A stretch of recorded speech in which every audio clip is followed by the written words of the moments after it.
မြန်မာနိုင်ငံအတွက်အမေအတွက်ချန်ပီယံခပတ်ယူပေးမယ်ဆိုတဲ့ဂျော့ရှွာဘန်အခုမြန်မာစံတော်ချိန်မနေ့7နာရီဝန်းကျင်မှာတော့ဂျော့ရှွာဘန်ကိုအားပေးဖို့အဆင်သင့်ဖြစ်ကြပါပြီလားရှင်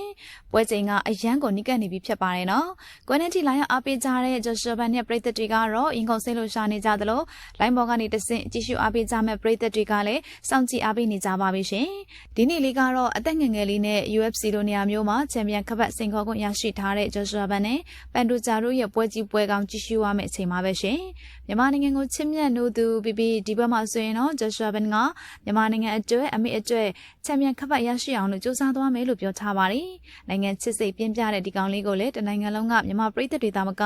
အာရှနိုင်ငံတွေကပါအောင်မြင်မှုယူဆောင်စေခြင်းကြားတဲ့အထိပါပဲ။ဒါကြောင့်မကြခင်အချိန်တစ်ခုအတွင်းမှာတော့ UFC မှာကစားနေတဲ့ရှားပါးရတနာလေးဂျော့ရှွာဘန်ရဲ့ချန်ပီယံခပတ်လို့ပွဲကြီးကိုအတူတူပဲကြည့်ရှုအားပေးကြရတော့မှာဖြစ်ပါတယ်။တကယ်ကိုစိတ်လှုပ်ရှားရင်ခုန်စရာကောင်းပါတယ်အမျိုးမျိုးသောပွဲကြိုရလက်တွေဘလို့ပဲထွက်ပေါ်နေပါစေဘလို့ဝေဖန်မှုတွေမျိုးရှိနေပါစေချင်းပိုက်တာလေးဘန်ကိုအထူးအားပေးကြဖို့အတွက်တော့မြတ်တရခံချင်ပါတယ်မြန်မာပြည်ကိုအရန်ချစ်တဲ့ကောင်းလေးမြန်မာဆိုတာဘာလဲကဘာကသိအောင်လုပ်ပြမယ်ဆိုပြီးတော့ UFC လို့စင်မြတ်ချက်မှာတယောက်ချဲတောက်ပနေမှုကြီးကတကယ်ကိုကြက်တိထားလောက်စရာပါပဲရှင်